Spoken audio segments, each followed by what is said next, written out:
back to the Jacked Racing YouTube channel. Welcome back to the shop. We are tearing into the NASCAR Cup Car restoration project today. We are going to be taking as much of this car apart as we can. We need to see what all we have to know what all we need to get to restore this car. So today we are going to be disassembling a 20-year-old NASCAR race car. I'm pretty excited. We still don't know a lot about what we've got here, so I'm really looking forward to seeing exactly what's underneath this car, seeing what kind of parts we got, seeing what we need to get done, and hopefully making a lot of progress to getting this thing back running on its own. So come on, let's go do some work and see exactly what's underneath all this old rusty sheet metal. Real quick update on the Pro Truck. We are trying to race. It's been 2 months since I had some chronic illness flare-ups and a bunch of weather delays, but we're going to try and run this thing next weekend at Citrus County Speedway and then at the end of the month at new Smyrna Speedway. So stay tuned. We still got some Pro Truck racing coming up. We did get the front wheels off and got to kind of get an idea of what we got for brakes here. And these are some hefty brakes. Take a look at these brake calipers here. 6-piston, we believe they're Willwoods. They're huge. And yeah, we got to get the rest of this off and see what's in there. But these are some pretty monstrous brake calipers. We are hopefully going to be able to rebuild these. They don't have a lot of information on them. We're probably going to have to get on the phone with Willwood.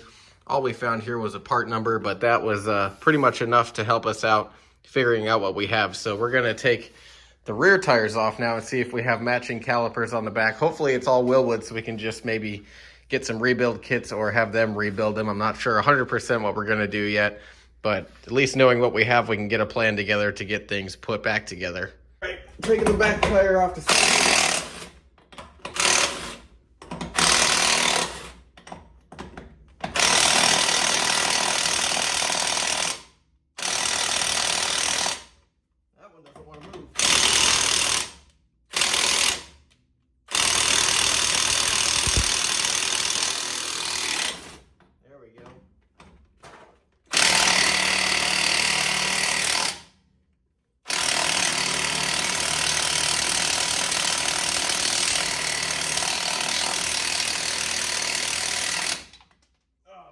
Come on, every other lug nut came off just fine except for that one. I've taken all the other 19 off without trouble. Come on, let's go.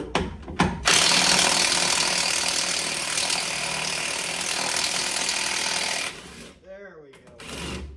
Man, you were stubborn. You just needed a little convincing, huh? Are you hot? No, just a little bit.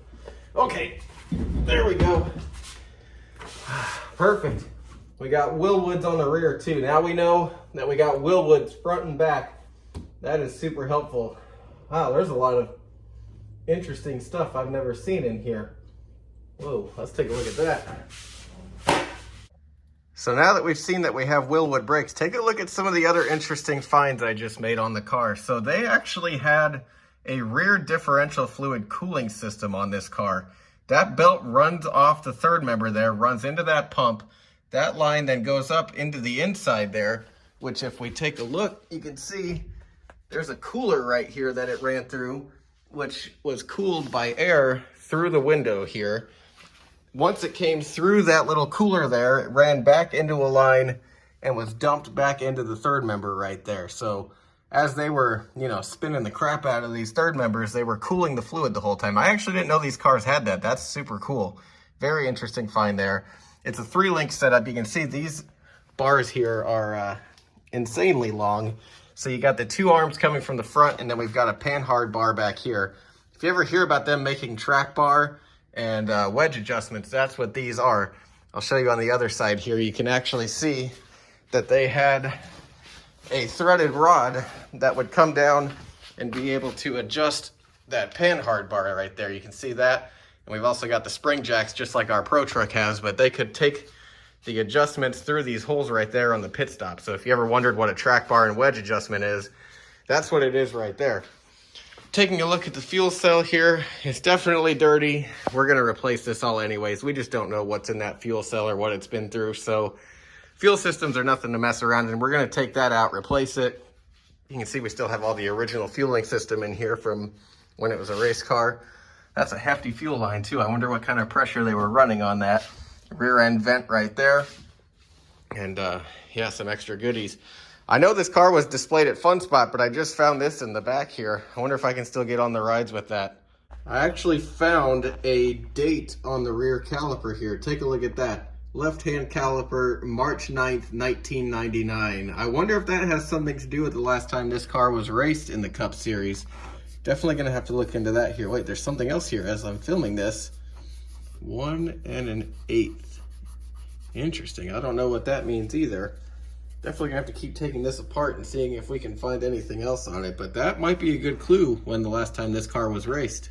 Now that we've got the rear end taken apart, I'm gonna take the inside apart. I wanna see what else we can find on the inside. But we just found something pretty cool here, taking the seat apart. I took the cover off and it looks like what I assume would be Bobby Labonte's measurements on the seat. So even though this is not a full containment seat, custom measured, everything like you'd see today, they did have some custom dimensions and some custom inserts that they must have put in to fit them. So I guess they were trying at least. Also, another interesting little thing we found here, I found the SFI tag that came on one of these little side window nets, and you can see here the date of manufacturing looks to be, let's see, what would that have been? February, March, looks like April of 1999.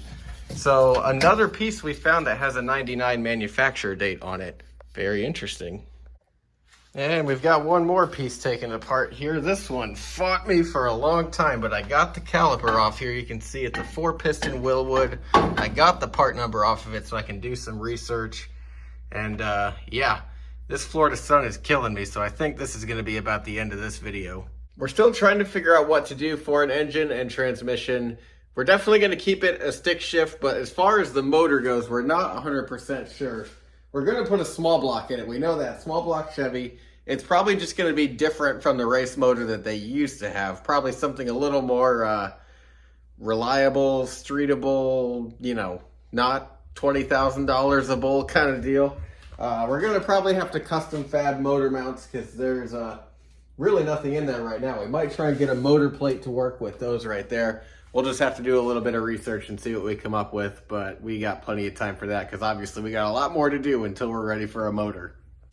As you can tell, it is hot, humid, and nasty here in Florida. I've even got the doors shut and I'm still just melting here. So that's gonna wrap up today. We found a lot of interesting things between all the interior pieces, all of that good stuff, the brakes on the rear, and some of the other little markings we found. I think we're off to a really good start here, and I have a good idea of what the next batch of parts we're gonna need to get to start getting this thing ready to roll again is. So yeah, if you're enjoying this build, make sure you subscribe, leave me a comment, and yeah, make sure you follow along because we got lots of race car builds, and can't see it, but the Pro Truck on the other side. We're gonna be racing that again real soon. So yeah, make sure you like, comment, and subscribe. We'll see you next time.